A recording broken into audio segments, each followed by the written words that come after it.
Selamat datang di Fun Fact 2 yang kebetulan ini part 2-nya. Jadi aku bakal jelasin dua tema hari ini. Kenapa pakai AC sama gimana cara kerja flash. Jadi yang pertama, kenapa pakai AC? Nah, AC yang dimaksud sini adalah arus AC ya. Nah, jadi kenapa sih kita di rumah-rumah ini distribusinya kena pakai AC, padahal yang kita gunakan tuh di sehari-hari kita ngecas, kita jalanin elektronik itu padahal pakainya DC. Nah, kalau iseng-iseng nih cek materai di listrik rumah, kita kan bakal nemu tulisan tuh 220 volt 50 Hz. Nah, jadi kita bahas dari yang pertama dulu. Nah, jadi ada dua. Yang kanan, yang kiri ini adalah arus AC. Yang kanan ini adalah DC. Jadi kelihatan ya, yang DC ini searah, arusnya dari positif ke negatif, tapi elektronnya dia dari negatif ke positif. Nah, yang AC ini kelihatan banget, kelihatan jadinya, kelihatan.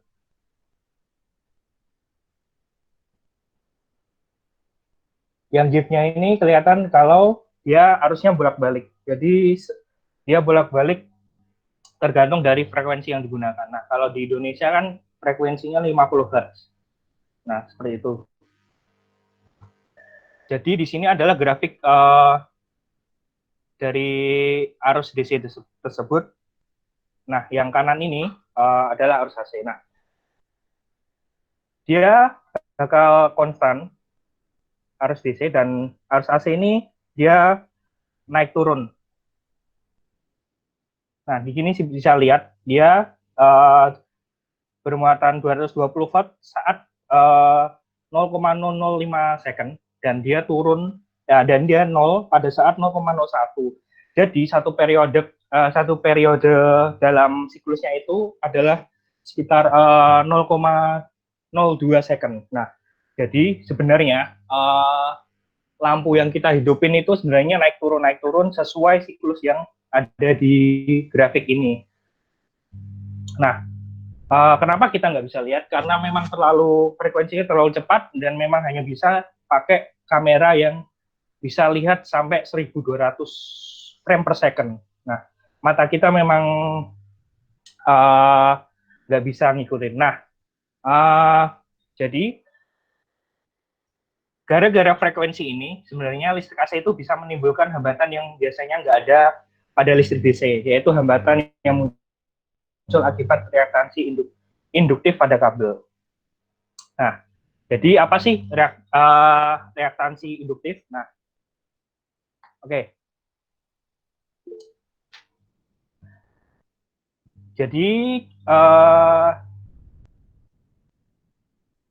arus listrik yang melewati kawat itu menimbulkan medan magnet. Nah, bisa digambarkan dari I terus ini medan magnet. Tapi medan magnet tidak menimbulkan arus listrik. Yang menimbulkan arus listrik itu adalah perubahan dari medan magnet tersebut. Nah, jadi AC ternyata memang punya kelemahan karena kita nggak memakai DC. Nah, kita tadi jelaskan kita arus AC. Nah, arus AC memang ternyata memang punya kelemahan. Nah, ini adalah rangkaian sederhana. Jadi kayak ibaratnya ini dari PLN, terus ini kawat yang ini induktif. Ini induktor. Jadi ini ibarat rumah yang kita pakai ini. Jadi ini ibarat PLN yang lagi menyalurkan ke rumah kita. Nah, jadi kabel listrik yang dikirimkan rumah-rumah itu sebenarnya tidak ada induktornya. Cuman karena panjang sekali, jadi ibaratnya itu kayak induktor. Nah, kelemahan arus AC ini membuat jadi menghalangi hambatan yang berupa reaktansi induktif itu. Nah, karena perubahan karena perubahan reaktansi induktif itu, jadi arus yang sebelumnya itu melawan jadi arus yang setelahnya. Jadi membuat sebenarnya arus AC itu banyak energi loss-nya. Nah, kemudian di tahun 1882 akhirnya ditemukan. Nah, contohnya gini, kita sama-sama punya kebutuhan 1000, daya 1000. Nah, kita milih antara arus 1000 ampere atau voltase 1 volt. Nah, yang kedua adalah arus 1 ampere, voltase 1000 volt. Nah, kita sama-sama pilih enaknya menggunakan AC apa DC. Nah, kedua-duanya bisa. Cuman problemnya yang pertama adalah arus 1000 volt ini bakal seberapa banyak dan gedenya kabel itu bakalan mungkin sampai nggak bisa digantungin kayak yang kita lihat di jalan-jalan itu. Nah, jadi kita tentunya milih arus 1A dengan voltase 1000 volt. Nah, seperti itu. Nah, kenapa kita nggak milih yang pertama ini? Karena memang pertama tadi dari masalah kabel. Yang kedua, memang arus DC itu tidak bisa tiba-tiba dinaikkan voltasenya dan tidak bisa diturunkan. Nah, kita memilih yang kanan karena memang arus AC itu bisa kita naikkan tegangannya, kemudian sampai tujuan kita bisa turunkan. Nah, jadi karena energi konstan, karena energinya konstan, jadi kebutuhan sama-sama 1000 bakal terpenuhi jika kita memilih yang pilihan 1 atau 2. Nah, dengan menggunakan tegangan tinggi, maka arus listriknya menjadi kecil. Karena arus listriknya menjadi kecil, maka daya yang hilang pada proses transmisi juga kecil. Nah, hal ini membuat proses transmisi menjadi ringan. Nah, jadi karena tadi AC memiliki kelemahan yang disebut reaktansi induktif. Nah, jadi dibalikan lagi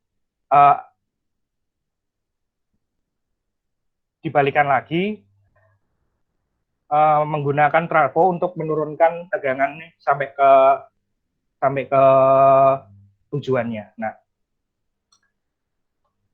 jadi sampai hari ini pun makanya kita memilih arus AC dibandingkan arus DC.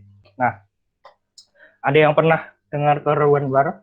Nah, ini terjadi pada tahun 1800-an. Nah, pada saat lampu ditemukan, kemudian yang kiri ini Thomas ya, yang kanan ini adalah Tesla. Nah, pada saat tahun 1870 itu, nah lampu ditemukan, nah banyak sekali permintaan orang-orang instalasi listrik dan lain-lain. Nah, kemudian 82 itu Tesla mengenalkan DC. Nah, transformator yang untuk menurunkan dan menaikkan tegangan itu ditemukan pada tahun 86. Nah, jadi pada saat tahun-tahun itu dua orang ini bisa disebut kayak bertarung untuk ya bukan bertarung apa namanya ya kayak kompetisi lah, mana yang lebih baik AC atau DC. Nah, sampai yang DC itu membuat propaganda kayak AC ini tegangannya tinggi banget, jadi bahaya banget. Nah, sampai kayak hewan-hewan itu disetrum sampai menggunakan listrik AC untuk membuat masyarakat percaya dengan listrik AC itu berbahaya. Tapi masyarakat memang sudah tahu dan tetap memilih listrik AC karena memang dari efisiensi transmisi yang digunakan dari listrik AC tersebut, dari arusnya yang kecil dan voltasenya memang besar, cuma nanti bisa diturun naikkan seperti itu. Nah, kesimpulannya adalah transformator adalah salah satu penemuan terpenting yang membuat sistem listrik AC unggul jauh dibandingkan sistem listrik DC. Nah, tanpa penemuan transformator, bisa jadi kelistrikan yang kita gunakan ini ada listrik DC. Nah, jadi memang kenapa kita pakai listrik AC? Nah, memang listrik AC lebih unggul karena transmisinya yang jauh dan sudah tidak banyak energi yang loss seperti itu. Nah, kalaupun memang dulu transformator tidak bisa ditemukan, mungkin kita bakal pakai listrik DC. Meme dulu.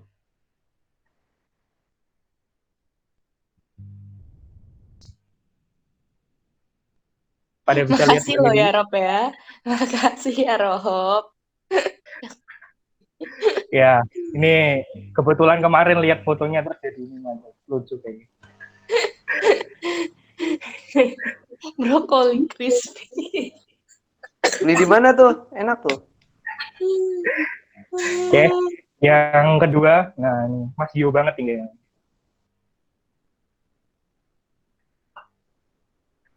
Nah, ini kelihatan sih kalau Mas Gio, tengok aja kalau Mas Gio jam 5 gitu.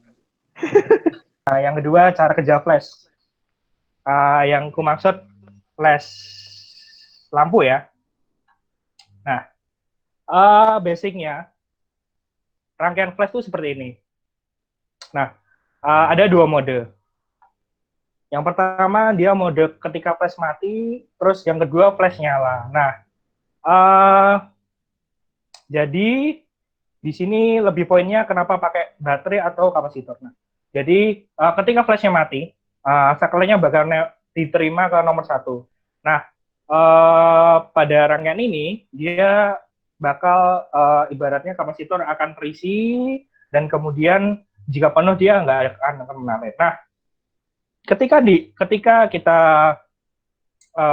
buka kamera terus bunyi cekrek, nah itu rangkaiannya akan berubah seperti ini. Nah, R2 ini kita ibaratkan lampu. Nah jadi kamera itu flash itu jadi ibaratnya dipowering oleh kapasitor. Nah, waktu pelepasan energi kapasitor itu di kapasitor tergantung sama nilai kapasitasnya. Nah, seperti itu. Nah, poinnya adalah, lah kalau gitu kenapa nggak pakai langsung baterai saja? Nah, jadi ada pembedanya. Baterai itu punya kerapatan energi yang lebih besar daripada kapasitor. Artinya, untuk volume massa yang sama, baterai itu memang energinya lebih banyak daripada kapasitor. Cuman, baterai itu nggak bisa ngelepas energinya sebesar kapasitor. Nah, kalau kapasitor itu bisa berulang-ulang, nah kalau baterai itu nggak bisa. Nah, makanya problemnya adalah kebanyakan elektronik itu baterainya memang kadang-kadang cepat rusak atau aus karena memang dari segi energinya yang dipakai mungkin berforsir-forsir dan berulang-ulang, makanya baterai itu jadi cepat aus. Nah, jadi kapasitor itu memang punya kerapatan daya yang lebih besar daripada baterai. Nah, jadi pelepasan energinya lebih besar kapasitor. Nah, cuman kapasitor ini bisa melepasin energinya dalam waktu singkat daripada baterai. Nah, baterai memang kapasitasnya gede, cuman energi yang dikeluarkan memang nggak bisa besar. Nah, karena itu. Jadi makanya kapasitor itu bisa diisi dan dikosongkan secara cepat dan berulang-ulang tanpa mengalami kerusakan. Nah, poinnya situ. Kalau memang baterai apakah lampu flash itu dipakai baterai, maka bakal baterainya cepat aus dan cepat rusak. Kayak dulu HP-HP zaman dulu kan kayak kita main game sambil ngecas kayak gitu kan, makanya bikin baterai cepat aus. Nah, oke. Jadi ada 2 poin tadi. Kenapa sih kita di rumah-rumah ini transmisinya pakai pakai listrik AC nggak pakai listrik DC? Karena memang transmisinya lebih jauh lebih baik daripada DC dan walaupun itu tegangan tinggi, memang standar pekerjaan dan standar keamanannya dari tahun ke tahun memang jauh lebih baik. Dan memang Dan kenapa kita balik lagi? Kenapa elektronik lebih memakai uh, DC? Karena memang keuntungannya dari DC adalah memang konstan dan arusnya lebih stabil seperti itu. Nah, yang kedua tadi kenapa memang lampu flash itu dari mana asalnya? Dari rangkaian kapasitor itu dan sumbernya. Jadi mode peralihannya dan kenapa nggak pakai baterai saja. Nah, jadi mungkin bisa jadi ilmu tambahan kenapa apa bedanya baterai sama kapasitor gitu ya. Dan kenapa kita pakai listrik AC sampai saat ini. Itu aja sih dari saya. Terima kasih.